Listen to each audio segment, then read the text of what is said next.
Bien-aimés dans le Seigneur, bonjour. C'est encore moi, votre frère, le révérend pasteur Jean-Pierre Chileo Kabouya, dans notre espace que le Saint-Esprit nous a donné d'intituler « Une vie chrétienne de qualité ». La fois dernière, dans cet espace, nous avons parlé de la justification. La justification qui est l'arme de Dieu pour détruire les accusations et les condamnations issues contre ses enfants. Bien-aimés, vous savez, nous avons dit la fois dernière que c'est par la justification que Dieu fait taire l'accusateur de nos frères. Et il le fait à cause du sang de l'agneau. Le sang de l'agneau, c'est Jésus-Christ et de la parole de notre témoignage. C'est-à-dire, quand Dieu nous sauve, il nous déclare juste. Ce n'est pas à cause de nos œuvres, mais c'est à cause de la grâce. Tel était notre message de la fois passée et nous vous avons invité parce que quand Dieu nous sauve, il veut que nous puissions être des tuyaux, des canaux pour transmettre le témoignage du salut à plusieurs afin que plusieurs soient sauvés. Aujourd'hui, nous allons parler d'un autre élément dans notre paquet salut, le salut que nous avons reçu de Dieu. Comme nous l'avons dit la fois dernière, le salut a beaucoup d'éléments en lui-même. Ainsi, nous allons parler de notre élément. Mais avant que nous puissions continuer, nous allons prendre un moment de prière. Éternel notre Dieu, élève-toi sur les cieux, que ta gloire soit sur toute la terre. Oui, éternel notre Dieu, réveille-toi, toi notre Dieu, élève-toi dans ta puissance et que tu parles à ton peuple et à tes enfants. Nous voulons que tu nous fortifies par ta parole. Nous voulons que ta parole soit la lumière à nos pieds. Nous demandons tout ceci au nom de Jésus-Christ, ton Fils, notre Sauveur, notre Seigneur. Amen. Bien-aimés, notre partage d'aujourd'hui dans le paquet du salut sera autour de la sanctification. La sanctification, c'est comme l'autre face de la justification. La justification, c'est comme un billet d'argent, un billet de banque. Les billets de banque, les dollars ou d'autres monnaies ont toujours deux faces. La sanctification, c'est l'autre face de la justification. Mais elle est différente de la justification dans le sens où la justification est un événement défini dans le temps qui est déjà accompli. Tandis que la sanctification a des dimensions progressives, des dimensions continuelles. Il y a le passé, il y a le présent, il y a le futur en ce qui concerne la sanctification. Pour que nous puissions comprendre la sanctification, nous devons d'abord comprendre la sainteté. En fait, la sainteté, c'est un attribut de Dieu. La sainteté de notre Dieu veut dire que notre Dieu est séparé du péché. Il est séparé de tout ce qui est impur. Il est séparé de tout ce qui est mauvais et de tout ce qui est souillé. La sainteté de Dieu est aussi sa capacité et son droit de susciter et provoquer le respect, la crainte respectueuse, si je peux me répéter. La sainteté de Dieu désigne donc la pureté de son être et de sa nature ainsi que de sa volonté et de ses actions. Dieu est pur. Dieu est sans tache. Il n'y a pas de souillure en lui. La Bible dit, en lui, il n'y a ni ombre ni variation. Selon la Bible, Dieu tient à ce qu'il soit reconnu comme étant saint. Il tient à ce que sa sainteté soit reconnue. Je vais vous lire dans Lévitique, chapitre 11, versets 44 et 45, ce que la Bible nous dit. La Bible dit ceci, j'ai lu pour vous et pour moi au nom de Jésus-Christ. Car je suis l'Éternel, votre Dieu. Vous vous sanctifierez et vous serez saints, car je suis saint. Et vous ne vous rendrez point impurs par tous ces reptiles qui rampent sur la terre. Car je suis l'Éternel qui vous ai fait monter du pays d'Égypte pour être votre Dieu et pour que vous soyez saints, car je suis saint. Et dans Josué, Josué chapitre 24, verset 19, ça c'est Josué qui parle de la part de Dieu au peuple. Josué dit ceci au peuple: vous n'aurez pas la force de servir l'Éternel, car c'est un Dieu saint, un Dieu saint. C'est un Dieu jaloux, il ne pardonnera point vos transgressions et vos péchés. Lorsque vous abandonnerez l'Éternel et que vous servirez les dieux étrangers, il reviendra vous faire du mal. Il vous consumera après vous avoir fait du bien. Bien-aimés, vous vous souvenez de ça? C'est une des dernières déclarations dans la vie de Josué, quand il disait au peuple d'Israël de choisir qui il veut servir. Les dieux qu'ils avaient connus en Égypte, ou bien les dieux des nations environnantes qu'ils avaient vaincus, ou de servir l'Éternel. Mais il les met en garde en leur disant, je vous connais. Je connais votre cœur. Après ma mort, vous allez retourner au faux Dieu, vous allez abandonner l'Éternel. Et si vous le faites, l'Éternel est un Dieu saint. Le Dieu saint qui ne supporte pas le péché. Il risque de vous punir et de vous consumer après vous avoir fait du bien. Et nous pouvons également lire dans le psaume 99, nous lisons le psaume 99, il dit ceci: l'Éternel règne, le peuple tremble. Il est assis sur les chérubins, la terre chancelle. L'Éternel est grand dans Sion. Il est élevé au-dessus de tous les peuples. Qu'on célèbre ton grand et redoutable nom. Il est saint. Il est saint. Qu'on célèbre la force du roi qui aime la justice. Tu affermis la droiture, tu exerces en Jacob la justice et l'équité. Exaltez l'Éternel notre Dieu et prosternez-vous devant son marchepied. Il est saint, il est saint. Moïse et Aaron parmi ses sacrificateurs et Samuel parmi ceux qui invoquaient son nom, invoquèrent l'Éternel, il les exauça. Il leur parla dans la colonne de nuée, ils observèrent ses commandements et la loi qu'il leur donna. Éternel notre Dieu, tu les exauças. Tu fus pour eux un Dieu qui pardonne, mais tu les as punis dans leurs fautes. Exaltez l'Éternel notre Dieu et prosternez-vous sur sa montagne sainte. Bien-aimé, la Bible insiste plusieurs fois sur la sainteté de Dieu. Dans Exode chapitre 3, du 2e au 6e verset, quand Dieu vint rencontrer Moïse au mont Horeb, quand il était en train de paître les troupeaux de son beau-père Jéthro, la Bible nous dit ceci: l'ange de l'Éternel lui apparut à Moïse dans une flamme de feu au milieu d'un buisson ardent. Moïse regarda, et voici les buissons étaient tout en feu, et les buissons ne se consumaient point.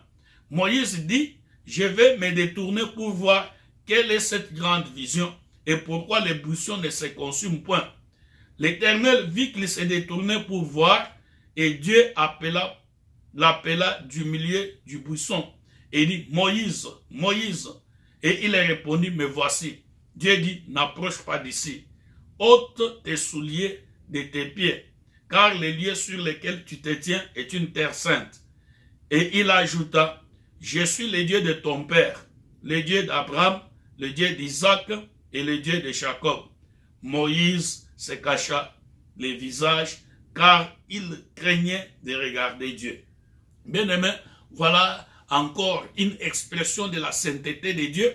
Quand cette sainteté est manifestée, l'homme a toujours peur, l'homme panique. Nous pouvons le voir dans Ésaïe. Ésaïe chapitre 6, du premier verset, nous pouvons lire jusqu'au 7e verset, et nous allons voir cela. L'année de la mort du roi Osias, j'ai vu le Seigneur assis sur un trône très élevé, et les pans de sa robe remplissaient le temple. Des séraphins se tenaient au-dessus de lui. Ils avaient chacun 6 ailes, 2 pour se couvrir la face, 2 pour se couvrir les pieds, et d'eux dont ils se servaient pour voler. Ils criaient l'un à l'autre et disaient, Saint, Saint, Saint est l'Éternel des armées, toute la terre est pleine de sa gloire. Amen, amen. Les portes furent ébranlées dans leur fondement par la voix qui retentissait, et la maison se remplissait de fumée. Alors j'ai dit, ça c'est Esaïe qui dit, malheur à moi, je suis perdu, car je suis un homme aux lèvres impures. J'habite au milieu d'un peuple dont les lèvres sont impures.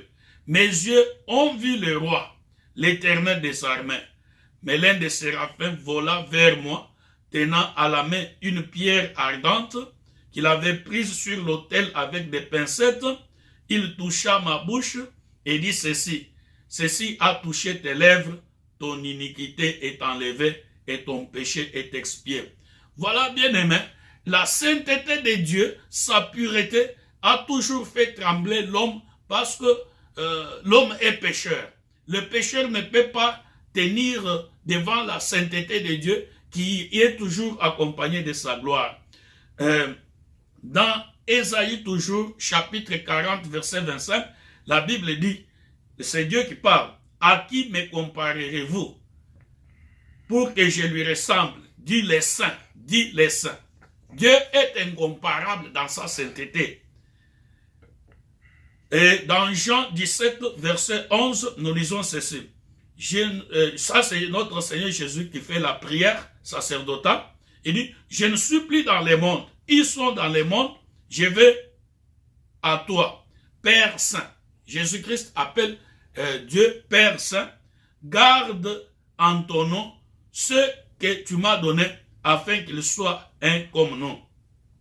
Et dans 1 Pierre, chapitre 15, nous lisons, mais puisque celui qui vous a appelé est saint, vous aussi soyez saints dans votre conduite. Selon qu'il est écrit, vous serez saints car je suis saint. Comme la même chose dans l'Ancien Testament. Bien aimé, à cause de la sainteté absolue de Dieu, les pécheurs ne doivent pas, les pécheurs doivent être séparés de lui. Ils ne doivent pas l'approcher, à moins de trouver un autre moyen qui puisse rendre les pécheurs saints.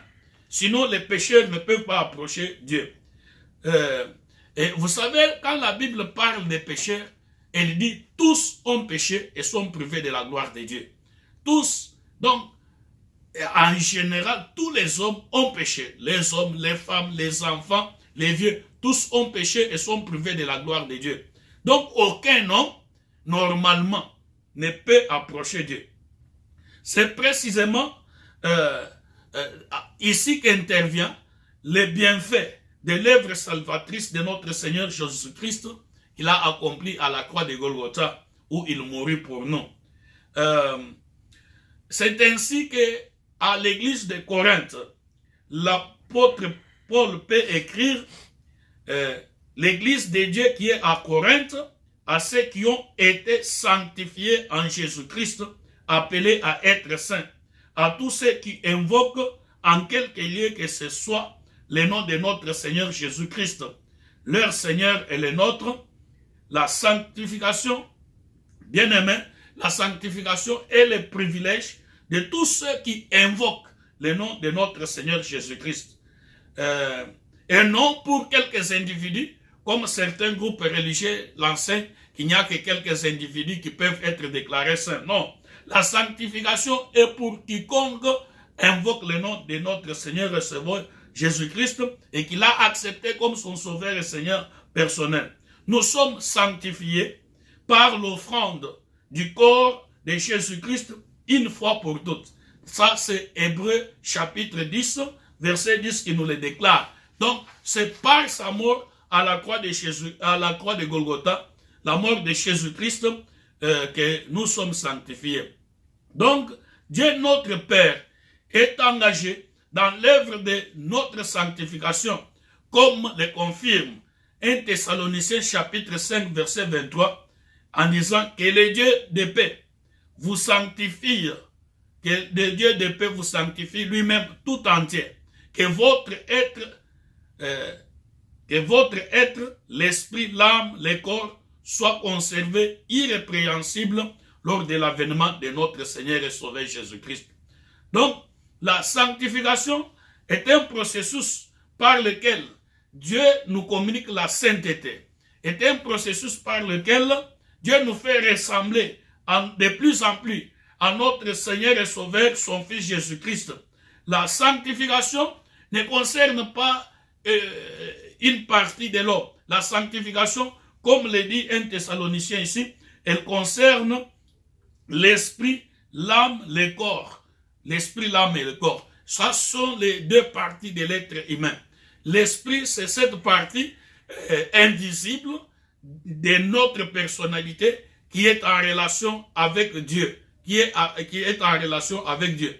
L'âme, c'est le siège de notre personnalité. C'est dans l'âme que se trouvent nos sentiments, nos émotions, nos habitudes, les choses que nous aimons, les choses que nous détestons, se trouvent au niveau de l'âme. Dans l'âme se trouve l'intelligence, et ainsi de suite. Le corps, lui, c'est cette partie visible. Alors, dans la sanctification, quand Dieu opère la sanctification, cette sanctification touche à toutes les trois parties de notre être. Dans la sanctification, je disais, Dieu purifie tout notre être, corps, âme et esprit. Alors, j'aimerais dire ici, il y a des choses, des péchés qui sont liés à l'esprit. Les péchés qui sont liés à l'esprit, il y a des péchés qui sont liés à l'âme, il y a les péchés qui sont liés au corps. Commençons par parler du corps. Les péchés qui sont liés au corps, ça peut concerner les choses que nous faisons avec notre corps. Par exemple, les excès de table, manger beaucoup. Les grands problèmes dans les pays comme ici en Amérique, c'est le problème de beaucoup manger. Et le fait de boire beaucoup, de s'enivrer, le fait de se droguer, le fait d'avoir des tatouages. La Bible dit, tu n'imprimeras pas de figures sur ton corps. Le fait de commettre l'adultère, l'impudicité, la débauche, la fornication, toutes ces choses sont liées au corps.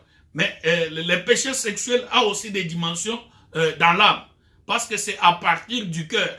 Quand la Bible parle du cœur, il faut entendre l'âme. Et les mots peuvent être interchangés. Alors, il y a des péchés liés à l'âme. L'âme, c'est là où nous avons les sentiments et les émotions. Les sentiments et les émotions sont différents. Si vous demandez aux gens qui ont fait la psychologie, ils vont vous dire cela. Les sentiments sont plus durables, les émotions sont de courte durée. Par exemple, la peur. La peur peut être une émotion. Quelqu'un qui voit un serpent, par exemple, il a peur, là c'est une émotion.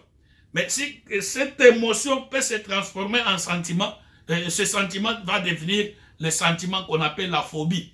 Par exemple, quelqu'un qui va commencer à avoir peur de sortir dehors en pensant qu'il y a les lions, en pensant qu'il y a les serpents, parce qu'il en avait vu un. Alors ça devient... Mais les sentiments peuvent être comme la colère. La colère peut être un sentiment parce que la colère peut durer longtemps. Ou bien l'amertume. Tout ça sont des péchés qui sont liés à l'âme. Et il y a les péchés qui sont liés à l'esprit.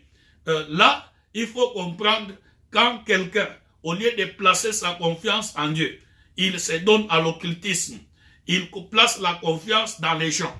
Il y a des gens qui vous appellent, qui vous disent ce qui ôtait, si ce n'était pas toi, non, il faut refuser que quelqu'un te dise si ce n'était pas toi. Non, il n'y a que Dieu en qui nous devons placer notre confiance. Alors, il y a des péchés liés à l'esprit, des péchés liés à l'âme et des péchés liés au corps. Alors, dans la sanctification, Dieu est en train d'opérer notre purification à ces trois niveaux. Alors, j'aimerais revenir ici à la sanctification et dire que la sanctification a trois aspects. Il y a ce que nous appelons la sanctification définitive. La sanctification définitive, et il y a la sanctification progressive et la sanctification ultime. Il y a trois aspects dans la sanctification. Dans la sanctification définitive, nous entendons celle que la mort du Christ nous a acquises une fois pour toutes, définitivement et irrévocablement à la croix de Golgotha. La sanctification définitive, elle est basée sur notre appartenance à Jésus-Christ. Nous sommes donc des personnes mises à part par notre appartenance à Jésus-Christ. Nous sommes des personnes mises à part. Nous sommes un peuple saint parce que nous sommes en Christ. En Jésus-Christ, nous sommes morts par la foi avec Christ. Cette mort avec Christ nous a affranchis. Elle a brisé le mariage qu'il y avait entre nous et le péché. Notre association dans la mort du Christ a brisé la relation entre nous et le péché. Cette mort avec Christ a brisé également les liens d'esclavage qu'il y avait entre nous et le diable. La sanctification définitive que Christ nous a acquise par sa mort à la croix nous a délivrés des chaînes du péché et de l'esclavage du diable. Nous sommes donc morts et nous sommes ressuscités pour mener une vie nouvelle en Jésus-Christ. Donc en Jésus-Christ, Dieu a brisé nos chaînes et a mis fin à notre esclavage. Nous sommes donc ressuscités, nous sommes donc affranchis, nous sommes libérés. Nous pouvons aujourd'hui, sur base de la mort de Jésus-Christ, en qui nous croyons, dire non au péché, dire non à la tentation, dire non à Satan. Nous ne voulons pas vous obéir, nous ne voulons pas vous suivre, nous choisissons d'obéir à Dieu. Bon, mais est-ce que cela veut dire que nous ne commettons plus les péchés? Quand nous lisons dans 1 Jean chapitre 1, du 8e au 10e verset, la Bible dit ceci. Si nous disons que nous n'avons pas péché, nous nous séduisons nous-mêmes et la vérité n'est point en nous. Si nous confessons nos péchés, il est fidèle et juste pour nous les pardonner et pour nous purifier de toute iniquité. Si nous disons que nous n'avons pas péché, nous les faisons mentir et sa parole n'est point en nous. Alors, vous comprenez bien aimé, malgré le fait que Christ soit mort pour nous, il nous arrive de broncher, il nous arrive de trébucher, il nous arrive de pécher d'une ou de l'autre manière. Si quelqu'un dit qu'il n'a pas péché, la Bible dit c'est un menteur, la vérité n'est point en lui. Mais s'il arrive que nous ayons péché, ce que la Bible nous recommande, nous devons nous humilier et confesser nos péchés. Bien aimé, l'image que la Bible utilise dans notre sanctification définitive, c'est l'image de la mort et de la résurrection. Elle dit que nous sommes morts au péché. Et nous sommes morts au péché. J'ai regardé à la télévision sur les sociaux médias, j'ai vu un homme qui était mort, on allait pour l'enterrer. Et quand on est arrivé au cimetière, au moment où les gens faisaient l'oraison funèbre, il s'est réveillé. Il s'est réveillé et sa femme et les enfants et les amis, tout le monde en débandade. Parce que les gens ne veulent plus être en relation avec ceux qui sont morts. Ça fait peur. Alors, nous, si nous sommes morts au péché, nous ne pouvons plus revenir et être en amitié avec le péché. Nous devons détester le péché parce que notre Dieu qui nous a appelés est un Dieu saint. Alors, la sanctification définitive n'annule pas le fait que nous puissions commettre le péché. C'est ici qu'intervient ce que nous appelons la sanctification progressive. La sanctification progressive, c'est un processus, une œuvre qui continue, une œuvre de Dieu qui va durer toute notre vie.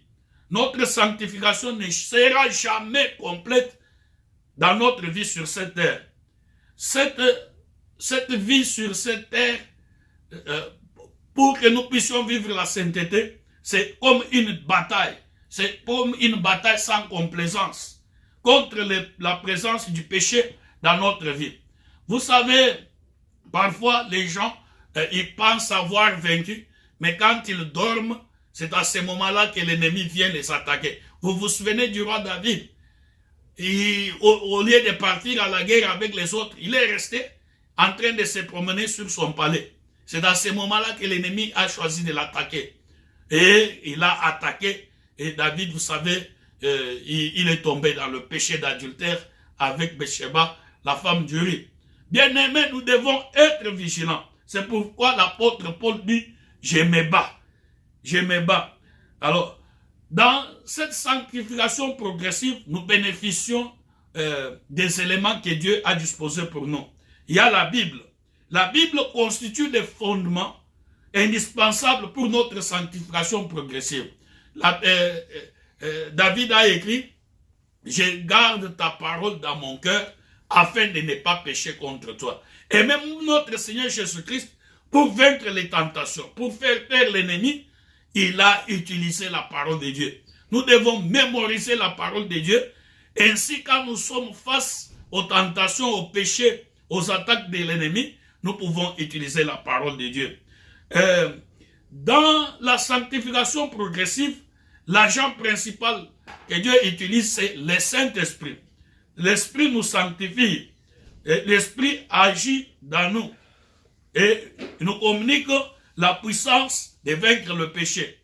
L'Esprit Saint nous communique la puissance de vaincre le péché. Alors, citons également dans la sanctification progressive les éléments qui sont la prière. Oui, quand nous prions, vous savez, Jésus a dit prier pour ne pas tomber dans la tentation. Si nous prions, nous pouvons vaincre la tentation. Et les autres chrétiens, c'est pourquoi Dieu nous a donné l'Église. Quand nous sommes avec nos frères et sœurs, les gens qui craignent Dieu, nous allons être entraînés par eux, nous allons être gardés par eux pour ne pas faire les choses que le monde fait. La présence de nos frères et sœurs nous aide. Mais en allant avec les gens qui détestent le Seigneur, vous vous souvenez, Pierre avait renié le Seigneur. Si tu marches avec les gens qui renient le Seigneur, ils vont te pousser à renier le Seigneur. Tu vas commettre les mêmes péchés qu'eux. Mais si tu marches avec les gens qui sont dans la sainteté, ces gens-là vont t'aider. Parce que la Bible dit, heureux l'homme qui ne marche pas selon les conseils des méchants, et heureux l'homme qui ne s'assoit pas avec les moqueurs. Si nous marchons avec des bonnes personnes, ces personnes vont nous aider. Regardons les arbres. Les arbres qui grandissent dans la forêt sont toujours droits. Et les arbres qui grandissent seuls sont un peu courbés. Et les chrétiens solitaires, ça n'existe pas. Nous avons besoin de nos frères. Ils nous aident à grandir dans la sanctification. Et parfois, quand ces choses ne marchent pas, Dieu peut utiliser les brisements. Si Dieu est attaché à toi et qu'il veut t'utiliser, et que tu ne parviens pas à avancer dans le chemin de la sanctification, il va te briser. Il va briser les choses que tu aimes. Comme ça, il va t'humilier et tu vas descendre dans la prière et rechercher Dieu. Vous savez, la sanctification, comme je l'ai dit tantôt, elle naît aussi de la prière. La prière, c'est la rencontre avec Dieu. Vous vous souvenez de Moïse, il a rencontré Dieu, son visage avait changé. Alors, beaucoup de passages dans le Nouveau et l'Ancien Testament nous encouragent à fuir le péché et à rechercher la sainteté comme étant une discipline, spirituelle par l'obéissance à Dieu. Jésus a dit, si vous dites que vous m'aimez, obéissez à mes commandements. Bien-aimés, et la Bible nous dit dans Hébreux 12, 14, recherchez la paix avec tous et la sanctification sans laquelle personne ne verra le Seigneur. Sans la sanctification, personne ne verra le Seigneur. Pour terminer, je parle de la sanctification ultime. Dans la sanctification ultime, c'est celle qui va intervenir lors du jugement, lors de la venue de notre Seigneur, si nous sommes encore vivants, ou encore quand nous allons nous reposer, quand nos corps vont se reposer en attendant la résurrection. C'est à ce moment-là que nous serons comme notre Seigneur Jésus-Christ et nous allons le ressembler. Quel est le but de la sanctification? Le but de la sanctification, c'est pour que nous puissions ressembler à Jésus-Christ. C'est pour que nous puissions avoir un témoignage à rendre au monde. Bien-aimés, imaginez, si nous ne vivons pas une vie de sanctification et que nous allons rendre témoignage au monde, le monde va dire, mais ces gens se comportent comme eux. Je n'oublierai pas cette expérience malheureuse que j'avais eue à Kinshasa. J'étais allé voir un de nos patriarches dans l'église. Alors, on parlait avec lui. Il y avait un autre pasteur là-bas. Il y avait un homme là-bas. Et un autre pasteur est venu nous voir. Et quand on l'a salué, le pasteur est reparti. Alors, l'homme a dit, pourquoi vous l'appelez pasteur? Vous avez dit, mais c'est un homme de Dieu. Il s'est dit, non, il n'est pas homme de Dieu. Nous étions avec lui dans les boîtes. Il sait là où on se connaît. Alors voilà comment les péchés peuvent briser la puissance du témoignage que nous rendons à Jésus-Christ. Nous avons besoin de la sanctification. La sanctification, Dieu nous a sanctifiés, c'est le passé. Nous devons travailler notre sanctification progressive, c'est le présent. Et il y aura la sanctification finale quand nous allons voir Jésus-Christ. Nous serons comme lui. Ça, ce sont les cadeaux. Tout ça, c'est basé sur l'œuvre que Christ a accomplie pour nous à la croix. Que Dieu vous bénisse et à la prochaine au nom de Jésus. Amen.